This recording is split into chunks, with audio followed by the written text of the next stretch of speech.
everyone, it's Miranda. Welcome back to my channel. If you're new here, then hey, for the first time, why don't you subscribe? Become the newest member of the Slashed Squad. So something that I've really wanted to start making more videos about is travel. Traveling is one of my favorite things in the world to do, and it's kind of what I spend most of my money on. Now, obviously, traveling can be expensive, especially if you've got a lot of destinations on your travel bucket list. And if you know me, I hate spending money. Like, that's just a quality about me. I'm all about budgeting, I'm all about saving, and those two things, like the love of travel and also loving to save money, may not necessarily fit together at first glance, but throughout the years I've found really great ways to travel on a budget, so I wanted to share my best tips with you. Especially if you're college aged, I think that it is the most important to travel around this time because you might not have like a full-time job that's kind of tying you down. You might have a little bit more freedom to get away, but you're probably also at a point in your life where you need to save the most money. When Adam and I were in college, we prioritized traveling at least once a year, and we were able to go to Orlando, Florida and do like a Disney Universal trip. We went to the Cayman Islands for a Caribbean vacation, and we also went to London. And all of these trips were made possible by basically doing hours of research in how to do everything on a budget. So I'm gonna save you some time and share those tips with you that I have learned throughout the years of traveling on a budget.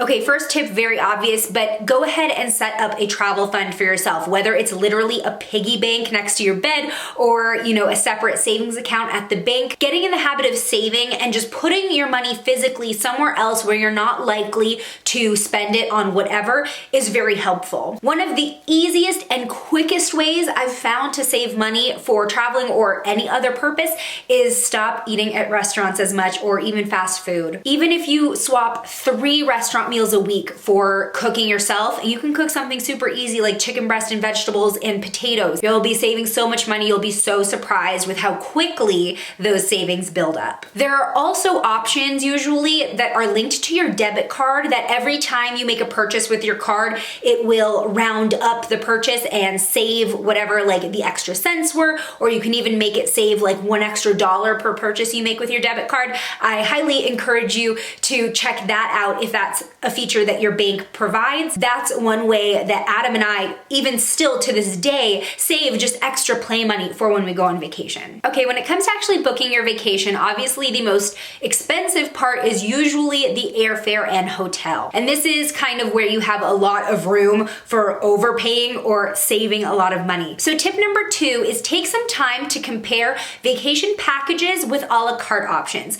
There are some destinations and some times of year where if you go on a site like Orbitz, getting your airfare bundled with your hotel stay can actually save you a ton of money versus buying them separately. I like to use Orbitz for this because they also have a rewards program, so you earn points that you can apply later to different reservations. But of course, Orbitz does not actually have like all of the cheaper airlines like Frontier or Southwest, where typically their airfares are lower. So if you do go the a la carte route and you want to stay in a hotel versus like an Airbnb, which we'll talk about in a second, I highly suggest hotels.com because their rewards program is also really awesome. You book 10 nights literally anywhere with hotels.com, and it can be like across several different trips. It doesn't have to be all at once, and then you earn a free night anywhere. So definitely utilizing those rewards programs, I guess, is kind of tip 2.5 when you are booking, is great for future travel. Okay, so official tip number 3, since we just had 2.5,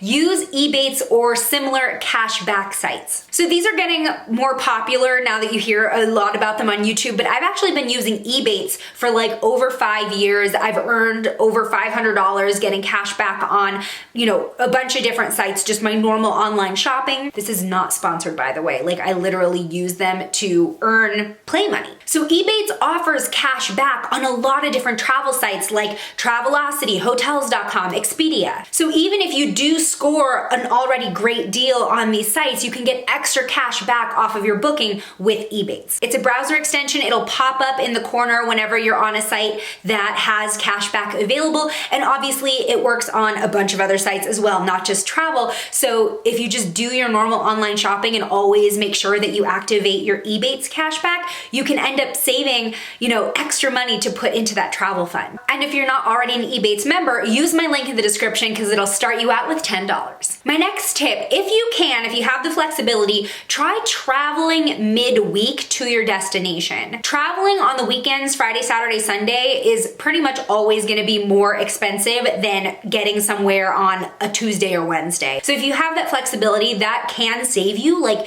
$200+. And to take it to even more of an extreme, the time of year you travel can also save you a ton of money. Traveling right in the thick of summer, like June, July, August, going to tropical vacations, probably gonna be more expensive because that's when everyone is going there. So if you can kind of edge your vacation, start going to tropical areas like in May, which is kind of, before school lets out, before everyone's doing their vacations, you can save a ton of money that way as well. Okay, so I did mention Airbnb a little while ago. Let's talk a little bit more about it. If you don't know what Airbnb is, like, where have you been? But also, I won't be rude, Airbnb is a way where you can actually rent out people's houses or rooms in houses for a lot cheaper than a hotel stay. Even when you rent out a full house, if you are like sharing with family or friends, it's still usually cheaper than a hotel stay, at least in my experience. Especially in places like Los Angeles, I found Airbnb to be way more affordable than trying to stay in a hotel, and usually more comfortable. And Airbnb is not just available here in the US. Like, I'm staying in an Airbnb when I go to Canada next month with my mom. It was, again, more affordable. We could kind of choose more specifically where we wanted to stay, and it's gonna be stocked with, all the creature comforts of being in a real home, like a washer and dryer, which is kind of important when you're going on a long trip. Also with Airbnb, if you use my link, then you will get $40 off a booking of $75 or more, and $15 off an experience booking of $50 or more, because now Airbnb also has like tours and experiences that they offer, not only staying places. And then after you sign up with Airbnb, super important, share your link with your other friends, because then when they travel after they've signed up with your link, you'll get a credit and then you can use that to keep traveling. Another advantage of staying in an Airbnb versus a hotel is usually when you're staying in someone's home, you have use of their kitchen. So my next tip would be to choose some meals that you can actually cook in an Airbnb versus eating out while you're on vacation. And this doesn't have to be every meal. Obviously, you're on vacation to experience the culture of a new place, but for little things like snacks or even breakfasts where maybe all you need is coffee and fruit and a bagel, you can save a lot of money, again, by not eating out and picking some stuff up at the local grocery store, keeping them in the Airbnb, or even a mini fridge, if you are in a hotel. That is another great way to budget, because food is a huge expense when you are on vacation. All right, my next tip, look up student discounts if you are a student and you have a valid student ID. So we did this when we went to London. Adam and I both had our college IDs and they still worked even though we were in a different country. We just presented them at the box office when we were buying tickets to really popular tourist attractions like the Tower of London and the Crown Jewels exhibit and everything. I think even the London Eye had a student discount, and we saved a ton of money this way. It was crazy.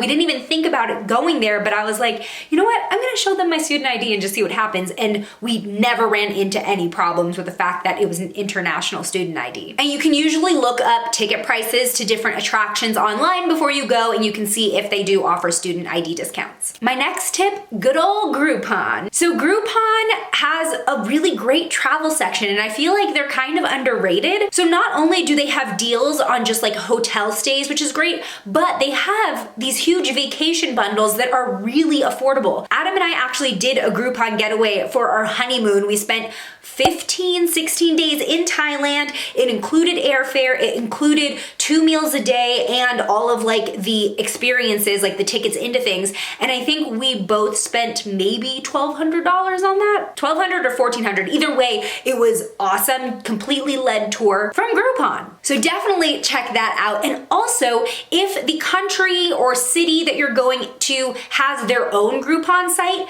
definitely look up Groupon deals while you're there, because you can, get into different tourist attractions or discover new things and then save money by bringing your Groupon. So when we were in London, we did Groupons for different walking tours and stuff, and it was basically just like groupon.co.uk instead of groupon.com, and we were able to save even more on things we wanted to do like that. And I feel like people people don't really think about that, like, oh, other countries also use Groupon, but yeah, it's a good way to kind of figure out what you want to do and save some money doing it. My next tip, public transportation. Okay, so even though Uber has kind of exploded and is totally international, we actually used Uber when we were in Thailand a few times. Public transportation is a great way to save money when you are on vacation versus renting a car or even doing cabs and Ubers all the time. When we were in London, taking the tube everywhere was so convenient. They made it really, really easy for tourists. And it also saves you the pain and stress of driving in a place where you don't really know your whereabouts. Maybe you're driving on the other side of the road. Sometimes cities have like a full-on transportation pass where it'll work like on any public transportation. Sometimes it's just a bus or a train, etc. And also being aware of the public transportation situation wherever you're going can also affect maybe where you're staying if you want to stay closer to a transport stop. Next up, vacationing doesn't need to be super expensive. Having a full itinerary doesn't mean you're gonna break the bank. Everywhere you go, there's probably some really cool free activities. You just have to spend your time looking for them. In fact, most museums are free, like national museums. Also, if you are the outdoorsy type, you can find different hikes or trails that are free access that you can spend a ton of time on and really discover the beauty of the nature in your destination. Lastly, pack light as you can. Baggage is still the thing that we forget about personally when we're booking a vacation. Then we get to the airport and we're like, oh, I forgot we had to pay bags. That's another $60 round trip, you know? And if you really are budgeting down to the penny, that can blow it. So packing light, whether that is all in carry-ons or maybe you share one checked bag between two people, it can really help you save money down the road. Because most airlines now, it's about $30, $35 for a checked bag, whereas you can get, you know, your overhead carry-on and your personal item for free in a lot of airlines. Obviously, this is not always possible if you are going on a really long trip, but in that case then, do your two carry-ons and then share a checked bag with a travel companion. That's something that Adam and I always try to do. We do two filled to the brim carry-ons and then one checked bag if we do have to pay for the checked bag. If you're interested in a video kind of talking about maybe packing for a longer vacation in just carry-ons, let me know in the comments because that would be a really cool challenge for myself because I'm kind of a notorious overpacker. So I'm gonna try maybe to do Canada in just carry-ons later next month. All right, everyone, those are my best travel tips that I always employ when booking vacations. Like I said, I am going to Canada next month with my mom and I am planning on vlogging it and kind of showing you around the city. It is something that I want to start doing more on this channel because I travel pretty often. I would say like 1 to 2 big trips a year. So I think it'd be fun to share that with you. If you have any other great travel tips, please leave them in the comments. This is a community. I'd love your input so that way we can help each other out. If you haven't already, please hit the subscribe button, become the newest member of the Slash Squad, especially if you're excited to see more travel content in the next month or so. And if you haven't already, hit the bell icon, turn on video notifications so that way you know when every video goes live, including my giveaway that's coming up soon. All right, everyone, I'll see you at my next one. Bye!